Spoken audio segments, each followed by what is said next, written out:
Sunday story telling time లోపల ఒక కథ మానవత్వం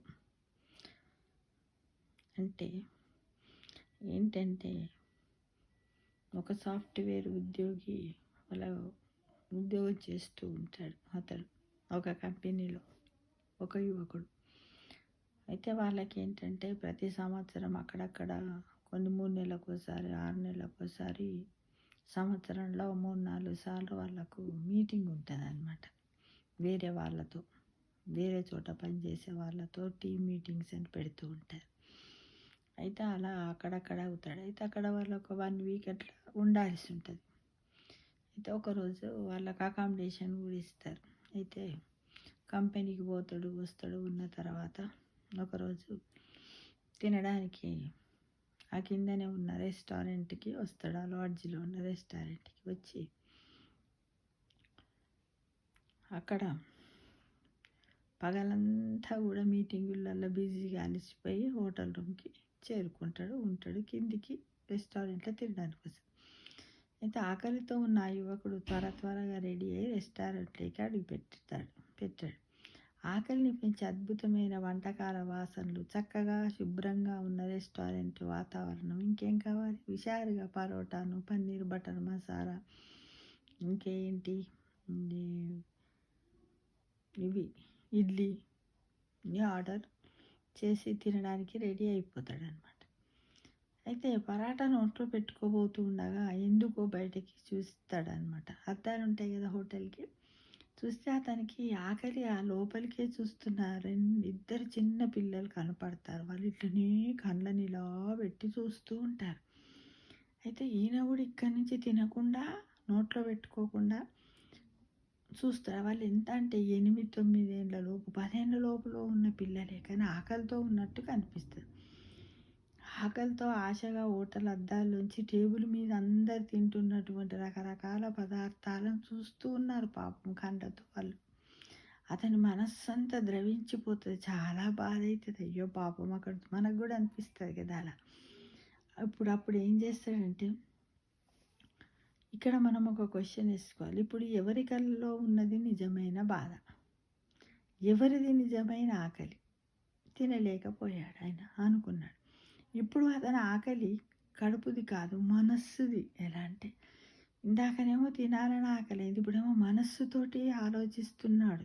అలా ప్లేట్ అక్కడే వదిలేసి ఆ యువకుడు బయటకి వచ్చి ఆ పసివాడిని దగ్గరకు పిలిచాడు. ఆ పిల్లవాడికి కొంచెం పక్కలో ఉన్న మరొక పసిపాపనట, ఆ 10 ఏళ్ళ పిల్లోడు ఉన్నాడు, ఇంకొక పిల్లోడు ఉన్నాడు, ఇంకొక చిన్న పసిపాప ఉంది, మళ్ళొక చిన్న పాప ఉంది. ఆ ముగ్గురిని తీసుకొని లోపలికి వచ్చి మొదట ఏం చేస్తాడంటే భయపడ్డాడు.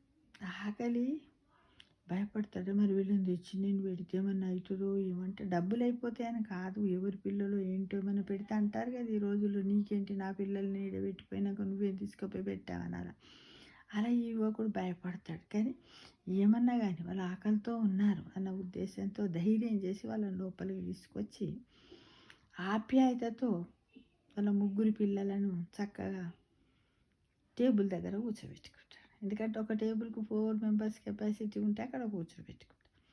అయితే టేబుల్ దగ్గరికి తీసుకొచ్చి కూర్చోబెట్టిన తర్వాత ఏం తింటారు అని అడుగుతారు వాళ్ళు. ఆ పిల్లలు ఎలా ఉన్నారంటే మురికి బట్టలు ఎప్పుడో స్నానం చేసి తలంతా చింపిరిగా ఉండి చూడ్డానికి మన ఎడ్డోళ్ళలాగా బాధ అంతా ఇక చెప్పరాదు ఏ విధంగా ఉంటారు. మనం అప్పుడప్పుడు చూస్తాం కదా రోడ్డు పక్కన బెగ్గర అడుక్కుంటూ ఉన్న పిల్లలు, అలా కాళ్ళకు చెప్పులు ఉండే ఏముండే అంతా మురికి పట్టి ఉంటాడు. ఆ టేబుల్ దగ్గర కూర్చోబెట్టి వాళ్ళని ఏం తింటారని అడుగుతాడు. అడిగి చేతులు అంటే ఒక పెద్ద అబ్బాయి ఉండి కదా, చేతులు కడుక్కొచ్చుకోండి అంటాడు. ఆ ముగ్గురిని తీసుకొని పోయి ఈయన కూడా ఎంబడిపోతాడు. పోయి చక్కగా వాళ్ళ కాళ్ళు చేతులు అన్ని కడిగి తీసుకొని వచ్చి అక్కడ కూర్చోబెడతాడు. ఆ ముగ్గురు పిల్లల్ని ఏం తింటారంటే చిన్న పాపనైనా, 2 పిల్లలు మాత్రం వేళ్ళు చూపిస్తే ఇక్కడ ఈయన ప్లేట్ల వరకు ఏం పెట్టుకున్నాడు,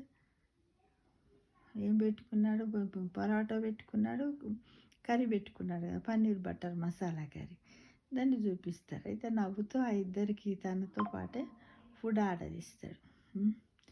అయితే పరోటా ముట్టుకోబోతూ ఆగిపోయిన పిల్లవాడు తన చెల్లెల్ని తీసుకొని మళ్ళీ ఇంకో చెల్లె గడిగి మళ్ళీ చెల్లెని కూడా కడుక్కొస్తాడు, అన్నీ చేసి చేతులు కడిగి మెల్లగా వచ్చి వాళ్ళకి తినిపించుకుంటూ వాడు తింటాడు. ఎంతో ఆశగా, ఆకలిగా, ఎంతో ఇష్టంతో, నిజమైన ఆకలికి ఉండే భక్తితో ఆ పరోటాలను చూసి తిన్నారు. ఆ ముగ్గురు పసిపిల్లలు పొట్ట నిండా చక్కగా తిన్నారు. వాళ్ళ ఆకలి తీర్చిన ఆ యువకుడికి మనస్సు తృప్తిగా నిండిపోయింది. ఆ పిల్లల్ని ముగ్గురిని చూస్తూ బిల్ తెమ్మని చెప్పి అతని చేతులు కడుక్కొని వచ్చేసరికి టేబుల్ మీద బిల్ స్లిప్ ఉంటుంది అనమాట. అంటాడు కదా, మనకి తినబెట్టాడు కాబట్టి బిల్ కట్టాలి, ఎందుకంటే హోటల్ అయినా విలువలే కదా, ఈయన పిలిచాడు కాబట్టి ఈయనే కట్టాలి.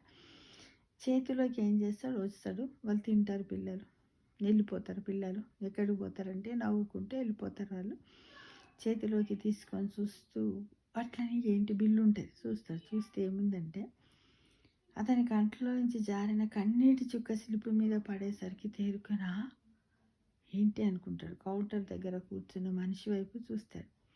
అక్కడ కూర్చున్న వ్యక్తి చిరునవ్వుతో ఇతన్నే చూస్తున్నాడు, ఎప్పటి నుంచో పిల్లలకి తినబెడుతుంటే. అయితే ఆయన ఏమనుకుంటాడంటే, ఆ యజమాని, ఆ మేనేజర్ ఉంటాడు కదా హోటల్లో, రెస్టారెంట్, మనుషుల్లో ఇలాంటి వాళ్ళు కూడా ఉంటారా, మరికొందరు ఉన్నాం కాబట్టి చెప్పినట్టుగా ఉందా నవ్వు అని ఈయన అనుకుంటాడు. ఎవడు ఈ అబ్బాయి అనుకుంటాడు, మనుషుల్లో ఇలాంటి వాళ్ళు కూడా అంటే. అసలు ఆ స్లిప్ పైన ఏముంది మనం తెలుసుకోవాలి ఇప్పుడు, అంతే కదా ఫ్రెండ్స్. మరి ఒకసారి బిల్లు వైపు చూశాడు అతను. అక్కడ ఏం రాసి ఉందో తెలుసా ఫ్రెండ్స్?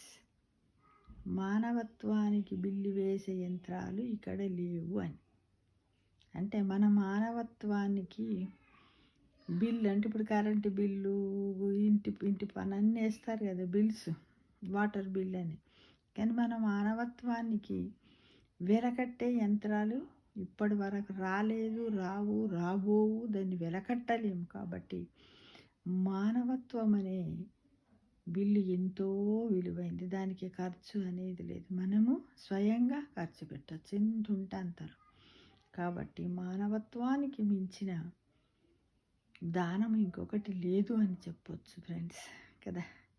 ఇక్కడ చూడండి, తన కడుపు ఇప్పుడు ఈ రోజుల్లో ఎలా ఉందంటే, నేను తిన్నానా నా కడుపు నిండింది ఓకే అంత, కానీ తన కడుపు నిండితే దరిద్రం భాష అని వెనకడ పెద్దవాళ్ళు అనేవారు. ఎవరైనా బాగా తిని పక్కన గురించి ఆలోచించకపోతే, ఏం రా ఉన్నదంతా తింటివి, నలుగురికి వచ్చేటట్టు పెట్టారు, కానీ గిదేం పద్ధతిరా, తన కడుపు నిండితే దరిద్రం భాష అన్నట్టు బతుకుతారా, అట్లా బతుకొద్దురా, నలుగురికి పంచుతూ నవ్వుతూ నలుగురి యొక్క కష్ట సుఖాలే కాకుండా తిండిని కూడా షేర్ చేసుకోవాలని మనకు బుద్ధి చెప్పిన అమ్మమ్మ, నానమ్మ, ముత్తాత, తాతలు ఈ విధంగా మనకు ఎన్నో మంచి నేర్పించారు ఫ్రెండ్స్.